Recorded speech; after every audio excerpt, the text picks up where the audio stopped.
for coming. I wanted to make a few introductory comments to reiterate my administration's commitment to meeting the challenges of climate change, and also making a couple of announcements, and then I'll turn it over to my colleagues to go into some of the details.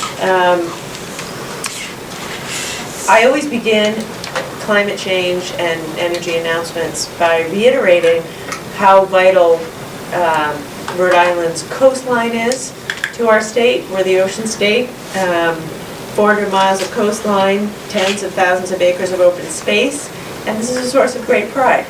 You know, a source of great pride for all of us Rhode Islanders. And as a result, climate change, I often say that we're uniquely vulnerable to the challenges of climate change and have to be uniquely strategic and urgent in the way that we attack the challenge so that we can protect our natural treasures. The only silver lining, if there is one, is that there's also an opportunity to create jobs in the process. Today I want to reiterate to the people of Rhode Island that we are going to do our part and are constantly looking for ways to do that. When President Trump pulled out of the Paris Accord, Rhode Islanders took action, and I signed an executive order recommitting ourselves or maintaining our commitment to the carbon emission goal in that accord. When the Trump administration wants to open the pathway to offshore drilling off of our coast, we said, hold on a minute, not in our backyard. And I almost immediately had a phone call with Secretary Zinke and said, again, not on our watch. The people of Rhode Island don't want this drilling. And he has told me, he promised me, he will come to Rhode Island and meet with me and discuss this. I'm still waiting for that meeting to be scheduled, and I am available anytime, any day to have that meeting to express our view that we oppose the offshore drilling.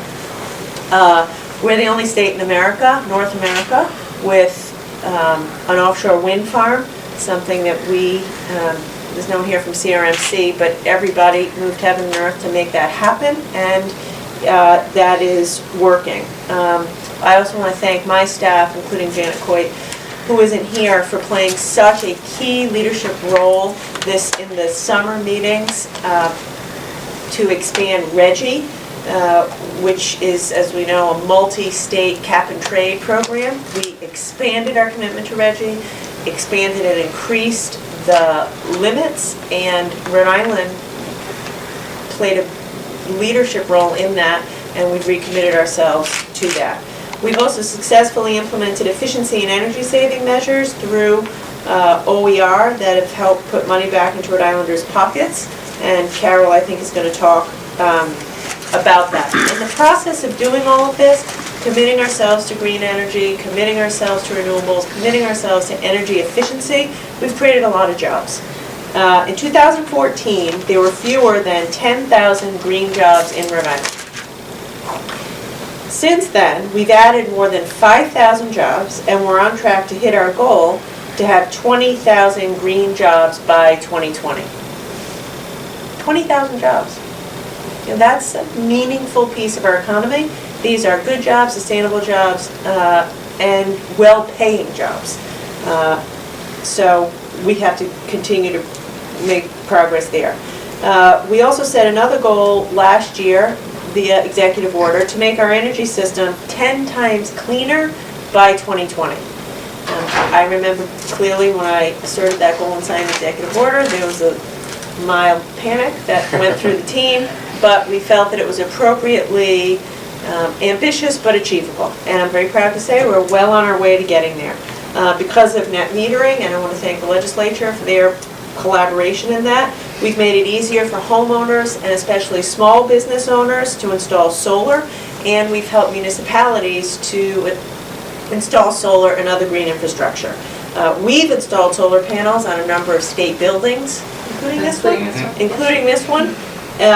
We have charging stations for electric vehicles at a number of our parking lots, state and municipal parking lots, and we're halfway to our goal of ensuring that 100% of the electricity that state agencies consume comes from renewable sources by 2025. And if I'm not mistaken, we're ahead of our goal, our energy efficiency goals, which we set out a year ago. So, we are leading by example, and we are ahead of where we said we would be as it relates to clean energy and clean electricity. Today, I'm announcing that I'm directing my energy team to work with our utilities on a new competitive procurement of 400 megawatts of clean and renewable energy by the end of this summer.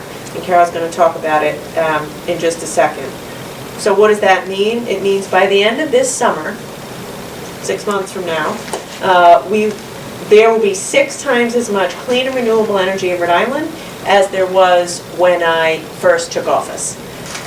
So the sum total of the work that we've done, the work that we're doing, and the announcements that I'm making today really is that we are meaningfully preparing Rhode Island and our communities for the challenges of climate change.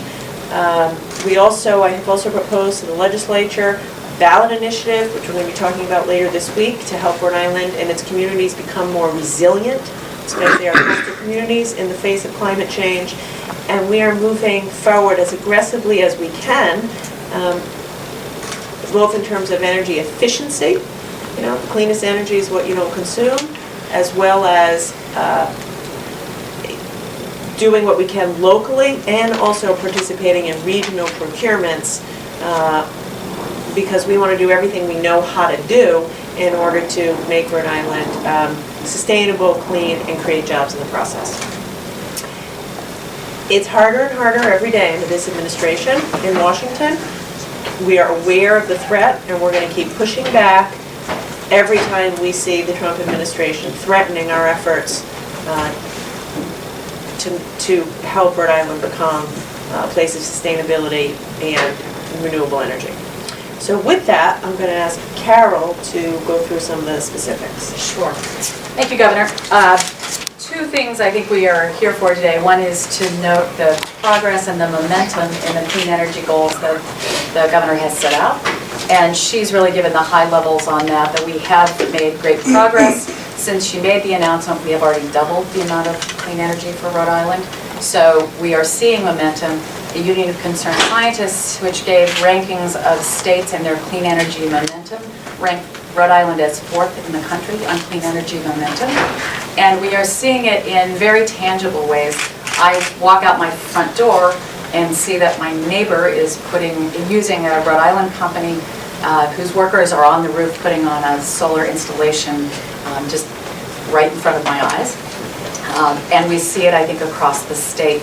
To add to the sense of momentum on jobs, I would just add, in addition to the macro numbers that you heard from the Governor, when we look at specifically solar companies, in 2014, there were 6 solar companies who were authorized to do business in Rhode Island. Today, there are 48. So we are really seeing businesses and the related jobs grow as we move forward into a cleaner energy source, and we're very excited about that. In addition, working with our colleagues at DLT, there is a Real Jobs Rhode Island initiative to train people in Rhode Island for those solar jobs. So right now there is an opportunity for people who are interested, and they can either contact us or go through the website of Cadmus to participate in this and to become members of the renewable energy growth that we're all seeing.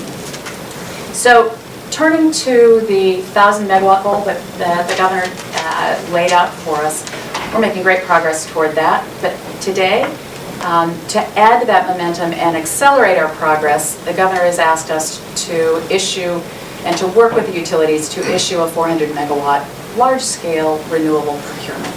What we can see is there is a window in which, using scale and using a competitive process, we think we can get great prices for Rhode Islanders and save money for Rhode Islanders on their energy bills at the same time that we're getting clean energy. So there's often been a sense that you have to choose between clean and affordable, and we believe that this is a moment when we can do clean and affordable. And so under the Governor's leadership, we are going to go to the market to see the very best prices that we can obtain for Rhode Islanders. working with my colleague Mackie at the division and his team, we will set up a process to review the bids, to solicit the bids, review the bids, and then assuming that we get great prices, those will be in contracts that move forward to the PUC for approval over the course of the coming months. So it's a very exciting moment. We look forward to working with everybody on this. We look forward to working with people in the industry who are excited to bring their clean, affordable energy to the benefit of Rhode Islanders.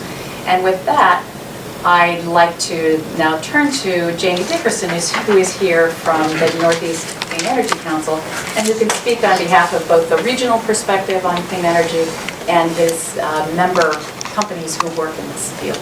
Jamie. Thank you very much. Governor Raimondo, Commissioner Grant, Administrator McCleary, thank you for having me here. It really is a joy to be here at this momentous occasion, and I must say, perhaps the only thing that could brighten my spirits after last night's Super Bowl loss. So, my name is Jamie Dickerson. I'm here on behalf of the Northeast Clean Energy Council, NECEC, and we're here today to applaud the administration and the state of Rhode Island for announcing this bold commitment for large-scale clean energy. Today's announcement, 400 megawatts of solar, wind, and other clean energy resources, as I like to put it, is just the latest high water mark in the rising tide of Rhode Island's leadership on clean energy.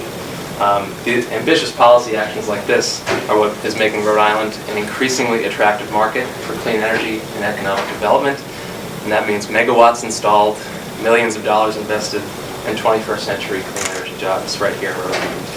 NECEC, we're a business, policy, and innovation organization.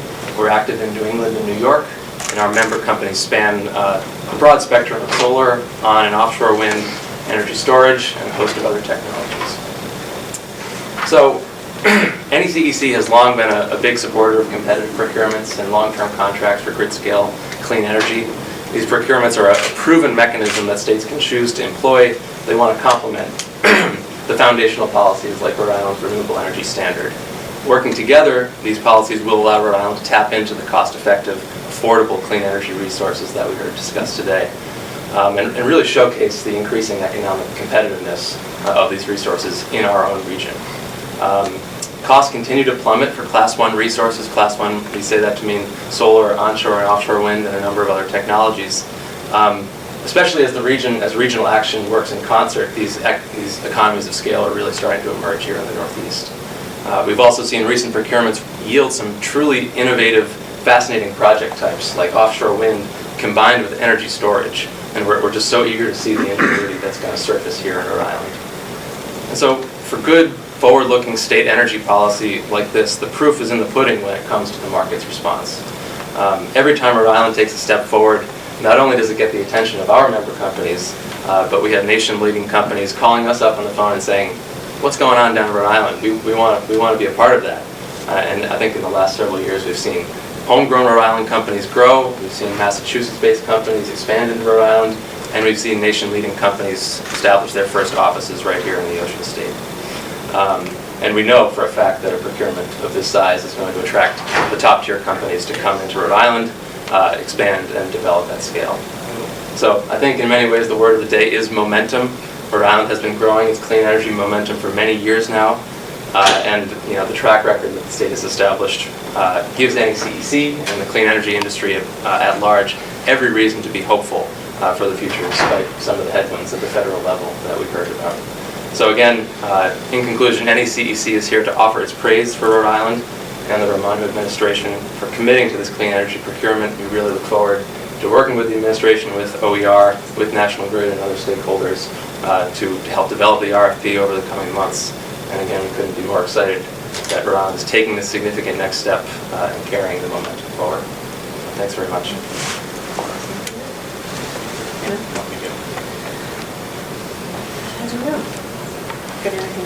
Sure.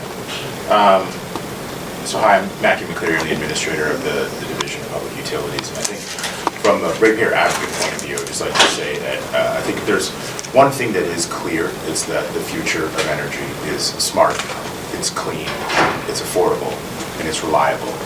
And we're really excited about this next step down that road to the future of energy in the state of Rhode Island.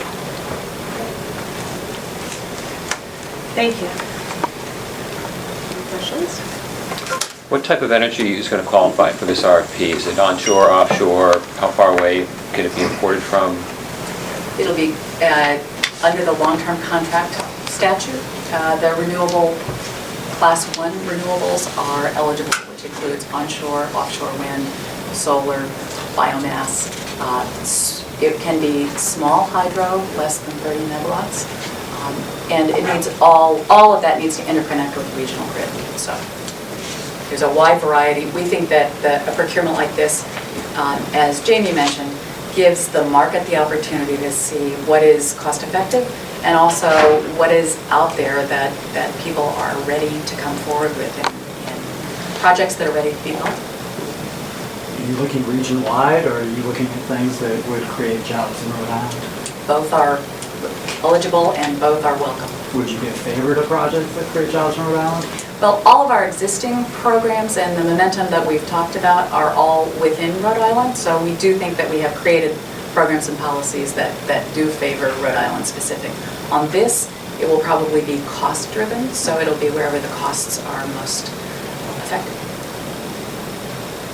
Governor, in your proposed budget, I think there was some funds scooped from the infrastructure bank that may have helped, maybe not these specific projects, but other types of renewable energy projects. Can you talk about that? Yeah, so it's a challenging budget due to the uncertainty in Washington. Rhode Island, like 25 other states, has seeing our revenue be depressed. So I had to make a number of difficult decisions, which I hope will be temporary. You know, in May, we revisit it again when our revenue numbers are near. So it wasn't something that we really wanted to do, but when faced with a handful of difficult choices, it was something that we put on the table. Governor, does this type of investment in renewable energy lessen the need for a natural gas burning power plant in Burrillville? It'll all go into the soup of the analysis of the siting board. So as I've said from the beginning, if we don't need it, if the prices there aren't competitive, if there are health, safety, or environmental issues which can't be mitigated, then that will go forward. And it is certainly the case that between when they started that process and now, as Carol just said, you know, prices are coming down on cleaner energy. So that's something that the EFSB will consider as it goes through that process.